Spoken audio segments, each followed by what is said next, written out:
The hidden magic behind Cinderella's adventures. Prologue, a legacy of light. Long before the tale of Cinderella became known for its glass slippers and midnight escapes, there existed a secret history of enchantment tied to her family.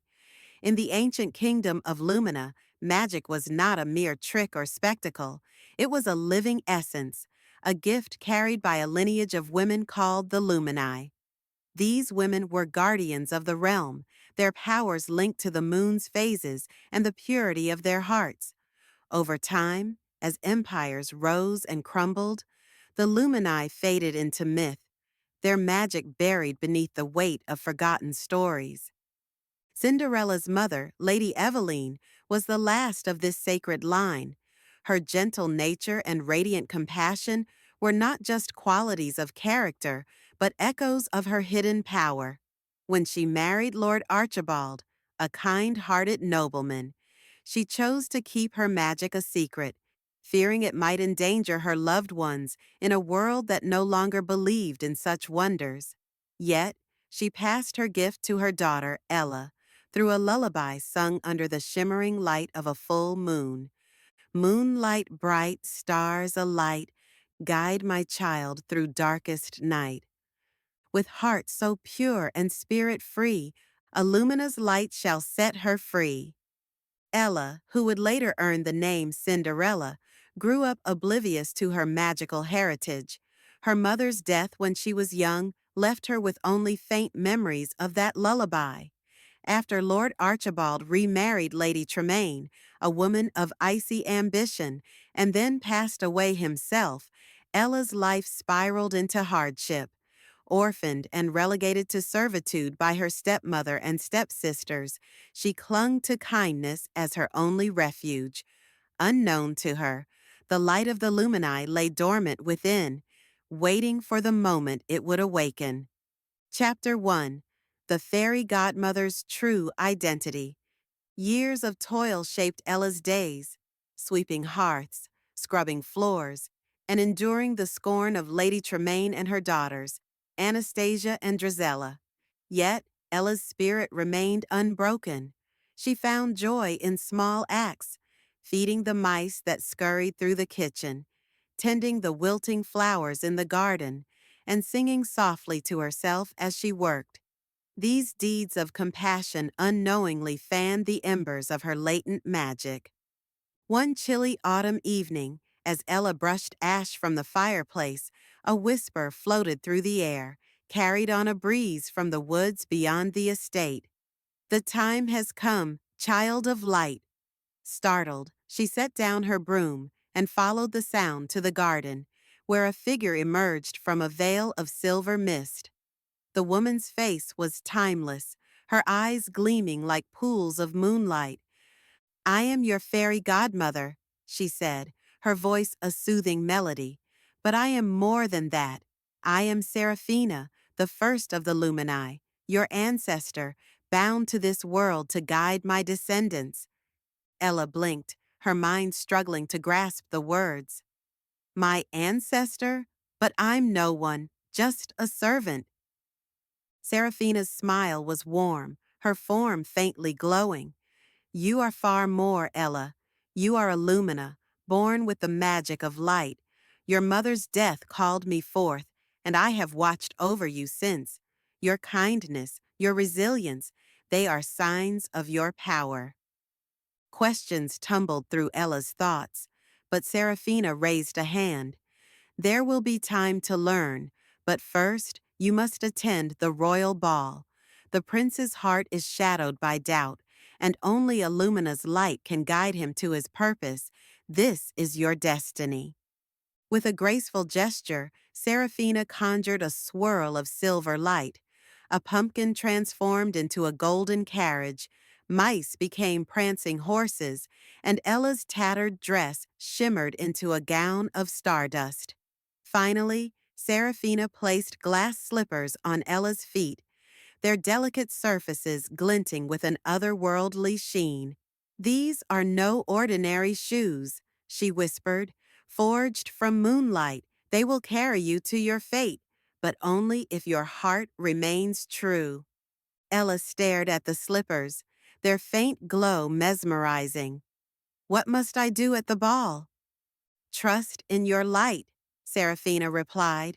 It will reveal itself when the moment is right. Chapter 2. The Prince's Burden.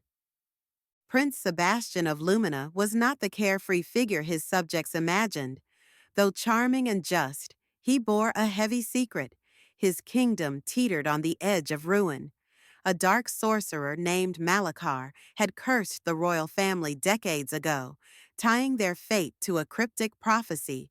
Lumina would fall unless a heart of light emerged to break the spell. Sebastian's parents had searched tirelessly for this savior, but with his father now gravely ill, the burden fell to him. The royal ball, announced as a search for a bride, was in truth a desperate bid to find the one who could fulfill the prophecy. As the night of the ball arrived, Sebastian stood in the grand hall, watching noblewomen twirl in their finery. None stirred the light the prophecy promised, and his hope dimmed. Until a vision in stardust entered the room. Ella's presence was like a beacon, her quiet grace cutting through the clamor. When their eyes met, a spark passed between them, a faint glow only Sebastian perceived.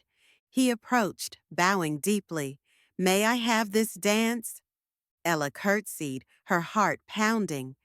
"I'd be honored, Your Highness." As he took her hand, a warmth flowed through them both, subtle yet undeniable. "Who are you?" he asked, his voice soft with wonder. "Just a girl from the village," she said, blushing. Yet, beneath her words, she felt a strange energy awakening, as if the prince's touch had stirred the magic within her. They danced through the night, lost in each other's presence. But as the clock told midnight, Ella recalled Seraphina's warning. Her magic would fade, and she fled, leaving behind one glass slipper. Sebastian, clutching the glowing shoe, vowed to find her, unaware that it held more than her identity.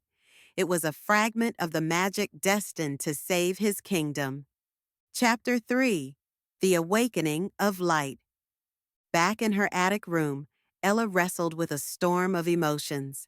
The ball had been a dream, but the connection she'd felt with the prince and the power surging within her was real. Had it been her imagination, or was she truly more than a servant? As she sat on her straw mattress, a soft light pulsed from the remaining glass slipper hidden beneath her bed. She retrieved it, cradling it in her hands. The slipper shimmered, and a vision flooded her mind. Her mother, Lady Eveline, stood in a moonlit glade, light streaming from her fingertips. "You are my legacy, Ella." Her voice echoed. "Your light is your strength. Trust it, and it will guide you." Tears streamed down Ella's face as the vision dissolved. She understood at last.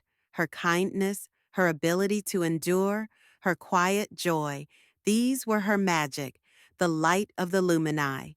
She was no ordinary girl. She was a bearer of destiny. Emboldened, she whispered to the slipper, "Show me what I must do." The slipper flared, and Seraphina's voice filled the room. "The prince searches for you, but danger looms. Malachar's shadow grows, seeking to thwart the prophecy. You must go to the palace and reveal your true self. Only then can the curse be undone." Chapter 4. The Trial of the Slipper. Across the kingdom, Prince Sebastian traveled from house to house, the glass slipper his only clue. When he reached the Tremaine estate, Lady Tremaine saw her chance. She locked Ella in the attic and forced Anastasia and Drizella to try the slipper. Its magic resisted, refusing to fit their feet.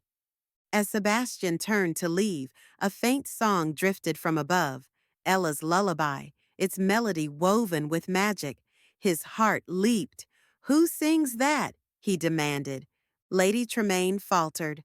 "A servant, Your Highness, nothing more." But Sebastian, guided by an instinct he couldn't name, insisted, "Bring her here." The attic door creaked open, and Ella stepped into the light, her gaze locking with the prince's. She slipped her foot into the glass slipper, and a radiant burst of light enveloped them, filling the room with warmth. The truth was undeniable. "You are the one," Sebastian breathed, "the heart of light." Before they could speak further, a dark wind roared through the house, snuffing out the light. Malachar had come. Chapter 5. The Battle of Light and Shadow. Malachar emerged from the shadows, his form cloaked in swirling darkness, his eyes alight with cruelty. "You think a girl can undo my work?" he snarled. "Lumina is mine."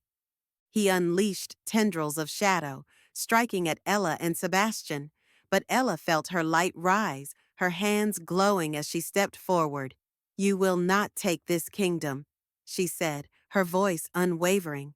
Malachar sneered, his magic clashing with hers in a torrent of sparks. "Your power is untested, weak."